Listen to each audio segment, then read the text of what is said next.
ሊቃናተ ነድ ዘሰማያዊት ማይፈድ በእንተ በግዑ እቀብዋ ነዛቲ ያዘድ።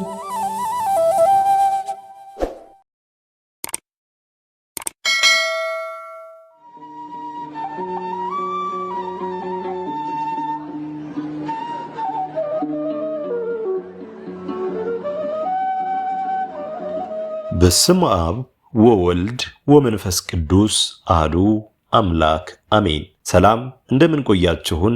ውድ የሊቃናት ሚዲያ ቤተሰቦቻችን፣ አሜን። የእግዚአብሔር ስሙ ከዘላለም እስከ ዘላለም የተመሰገነ የከበረ ይሁን። በዚህ ቪዲዮ ይዘንላችሁ የቀረብነው ጥር 4 የሚነበብ ስንክሳር ሲሆን ለዚህ ቁም ነገር አዘል ቻናል አዲስ የሆናችሁ እህት ወንድሞቻችንም ቻናሉን ሰብስክራይብ በማድረግ እንዲሁም ይህንን የምትመለከቱትን ቪዲዮ ላይክ እና ሼር በማድረግ ቤተሰብ እንድትሆኑ ከወዲሁ የአክብሮት ግብዣችንን አቀረብን። ወደ ቪዲዮ እንሂድ። መልካም ጊዜ።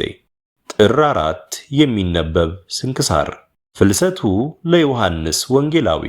ጥር 4 በዚች ቀን የክብር ባለቤት ጌታችን ኢየሱስ ክርስቶስ የሚወደው የከበረና የተመሰገነ ወንጌልን የጻፈ የሐዋርያው ዮሐንስ ፍልሰቱ መታሰቢያ ሆነ። ለዚህም ቅዱስ ወደ እስያ ሀገር ይሄድ ዘንድ ዕጣ በወጣ ጊዜ እጅግ አዝኖ አለቀሰ። እነርሱ ክፉዎች ከሃዲዎች ልባቸው የደነደነ መሆናቸውን አውቋልና። ግን ከጌታችን ኃይልን መጽናናትን አግኝቶ ከደቀ መዝሙሩ ከአብሮኮሮስ ጋር ወጥቶ ወደ ክፍሉ ሄደ። ወደ ኤፌሶንም ሊሄድ ወዶ በመርከብ ላይ ተሳፈረ። መርከቡም ተሰበረ። የእያንዳንዱ በመርከብ ስባሪ ሰሌዳ ላይ ተንጠለጠለ። ደቀ መዝሙሩን አብሮኮሮስንም የባህሩ ማዕበል ወደ አንዲት ደሴት አደረሰው። ቅዱስ ዮሐንስ ግን በባህሩ ማዕበል መካከል 40 መዓልት 40 ሌሊት ኖረ። ከዚህም በኋላ ደቀ መዝሙሩ አብሮኮሮኮስ ወዳለበት ወደ የብስ ባህሩ ተፋው። ስለ መገናኘታቸውም እግዚአብሔርን አመሰገኑት። በዚያም ጊዜ ተነስተው ወደ ኤፌሶን ከተማ ገቡ። ግን በክብር ባለቤት ጌታችን ኢየሱስ ክርስቶስ ስም ይሰብኩ ዘንድ አልተቻላቸውም፣ እነዚያ የአገር ሰዎች እጅግ የከፉ ናቸውና።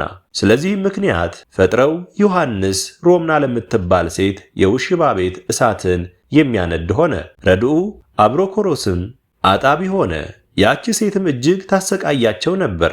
መጻተኞችም ስለሆኑ ታጎሳቁላቸው፣ ትደበድባቸውም ትረግማቸውም ባሮችም እንደሆኑ ጽፈውላታልና ለእርሷ ባሮች አደረገቻቸው።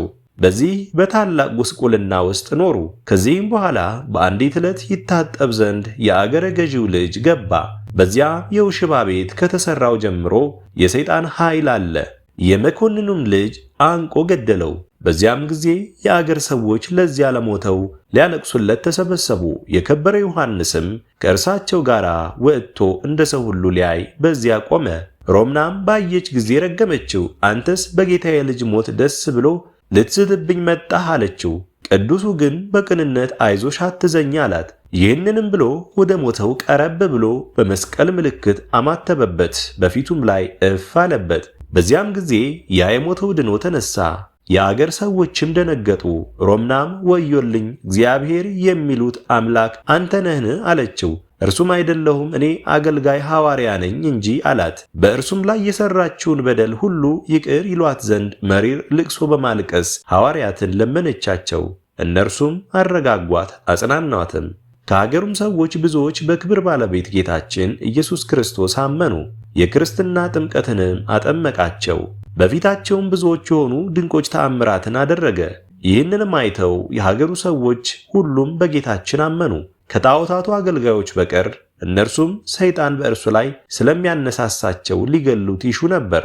ነገር ግን ምርጦቹን እግዚአብሔር ጠበቃቸው። የከበረ ዮሐንስም ሁሉንም እግዚአብሔርን ወደ ማወቅ እስከመለሳቸው ድረስ ታላቅ ድካምና ጭንቅ የሆነ መከራ ደረሰበት። የከበረ ሐዋርያ ጳውሎስም ስለ ልቦናቸው ደንዳናነት ጣዖታትን ስለ መውደዳቸውም ስለ እነርሱ መስክሯል። እርሱም ዮሐንስ በታላቅ ድካም ወደ ቀናች ሃይማኖት መለሳቸው። ከዚህም በኋላ ኤጲስቆጶሳትን፣ ቀሳውስትን፣ ዲያቆናትን ሾመላቸው። ከዚህም በኋላ ከእስያ በዙሪያ ወዳሉ አገሮች ሁሉ ወጥቶ አስተማረ። እግዚአብሔርንም ወደ ማወቅ መለሳቸው።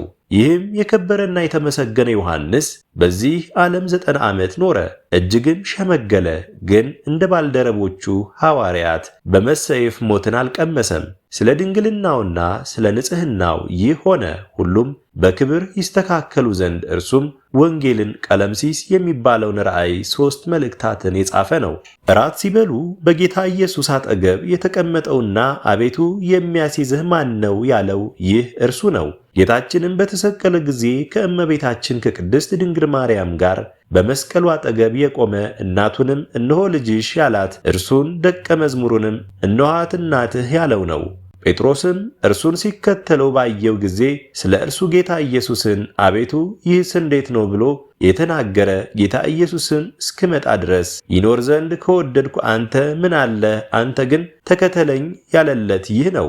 የተመሰገነ ዮሐንስም ከዚህ ዓለም የሚወጣበት ሰዓት እንደቀረበ ባወቀ ጊዜ ሕዝቡን ጠራቸው። ጸሎትንም ጸለየና ኅብስቱን ባርኮ ቆረሰ።